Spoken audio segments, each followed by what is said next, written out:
As you all may know, I have not been kind to AMC recently. I suppose you could say that I have a love-hate relationship with this network. Despite my airing of grievances over a certain show, which shall not be named, some of the other shows in the AMC lineup are of exceptional quality and deserving of far more recognition. One show in particular I will proudly defend as the best TV series of 2018.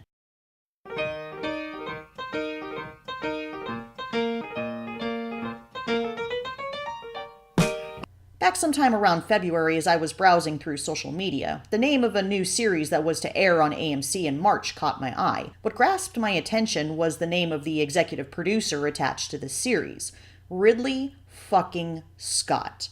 The legend that unleashed Alien and Blade Runner onto the masses. Not soon after that, ads for this series began popping up on television and all over social media. Let's just say it sparked my curiosity even further. That series is none other than The Terror. Fearing the possibility of heavy disappointment, which is always the risk with a new show, I tried not to keep my expectations too high. The Terror, however, is compelling enough that it would have exceeded even my highest standards. Everything about it, from the writing to the acting to the special effects to the music, is masterfully executed. The Terror is the best show that I have seen in quite some time, and no words can express how much I absolutely adore this series.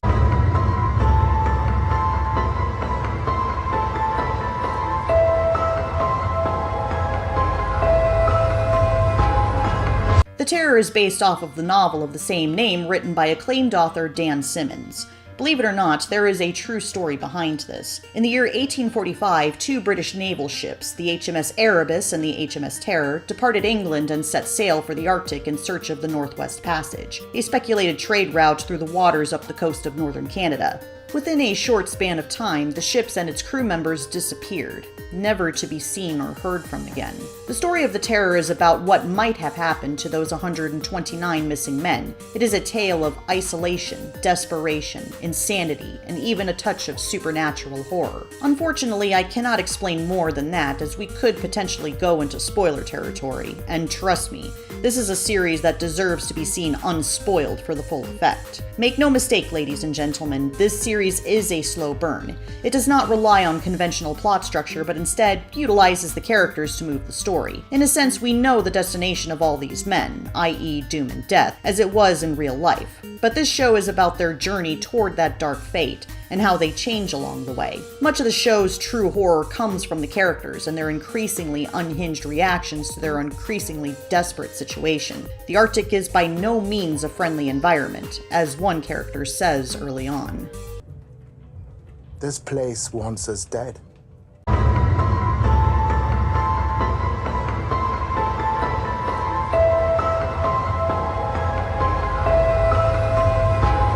As I previously mentioned, The Terror is more of a character study than it is a structured narrative in terms of storytelling. Like any television show or movie for that matter, you can't have a compelling story without compelling characters to tell that story. And oh boy, this series is chock full of interesting characters with distinctive personalities. Leading the crew on board, you have the head of HMS Erebus and main leader of the expedition, Admiral Sir John Franklin, played by Ciarán Hinds. His second-in-command and the leader of the HMS Terror, Captain Francis Crozier, played by Jared Harris, and second-in-charge of HMS Erebus, Commander James Fitzjames, played by Tobias Menzies. Each of these men have their own personality, their own attitude toward life, and their own personal demons to fight. Franklin is secretly ashamed of his lifetime of mediocrity, Crozier has something to prove as an Irishman in the Royal Navy, and Fitzjames is haunted by an insatiable drive to accomplish great things. Behind them stands a large and varied supporting cast, some of whom have their own story arcs. Each of the characters have their own differing viewpoint, though we see primarily into the thoughts of the three leads and a few of the supporting characters. It is the way in which those viewpoints are laid out and the potential conflicts between them that make for some highly intriguing character interplay, such as the friction between Franklin and Crozier regarding how they think the expedition ought to carry on with its supplies dwindling. Every one of these men is fleshed out with such meticulous care that you can't help but be drawn into their stories, to wonder what will happen to each of them on the path of their journey into darkness.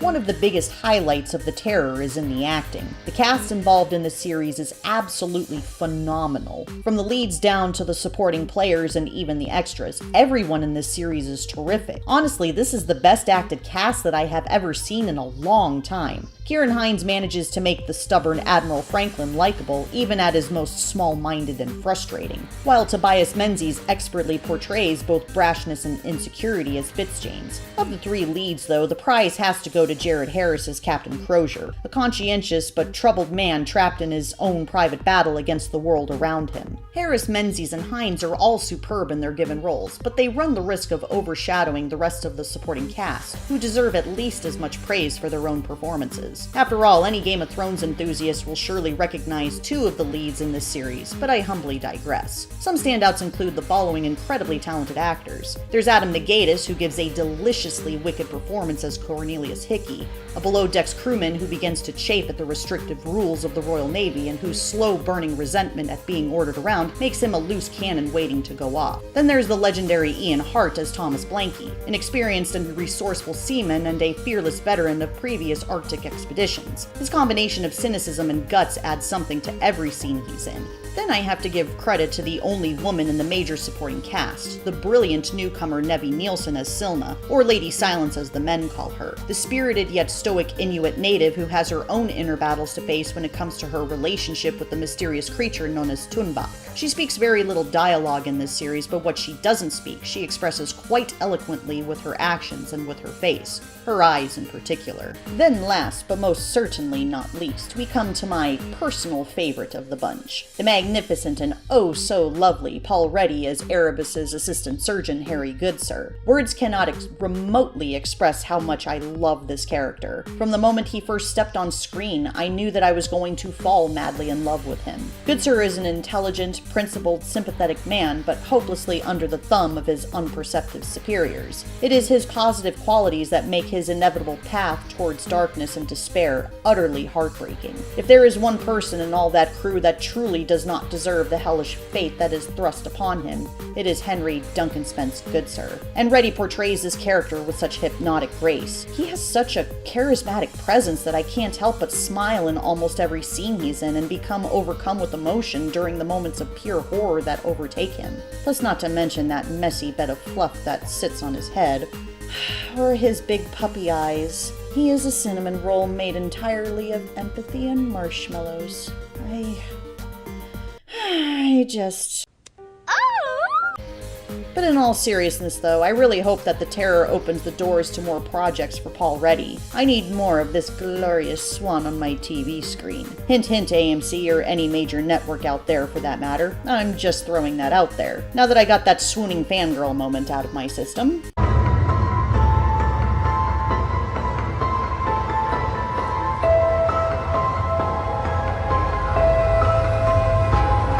While the performances and characters are delightful, I have to give major credit to the choice in music for The Terror. The score was composed by Marcus Fellstrom, who sadly passed away before he could see the completed show, and it may well be the crowning achievement of his career. The instrumentation is sparse and ethereal, almost distant in a way, evocative of the godforsaken cold of the frozen Arctic. The music never intrudes or distracts the viewer's attention. Instead, it expertly reinforces the impact of the actions on screen. But even more evocative than the music are the astounding visuals. Most of the series was shot indoors on sound stages, but thanks to special effects wizardry, you can absolutely buy the premise that it was shot in the Arctic as I did, also contributing to the meticulous planning that goes into every shot, from the lighting to the framing. The images we see convey in a matter that transcends words, the bleakness and the horror of this doomed expedition. You really do begin to feel that these men are surrounded by death even before the supernatural aspects of the show seriously kick in. Pair the visuals with Fellstrom's hauntingly beautiful score, and you have a memorably macabre experience.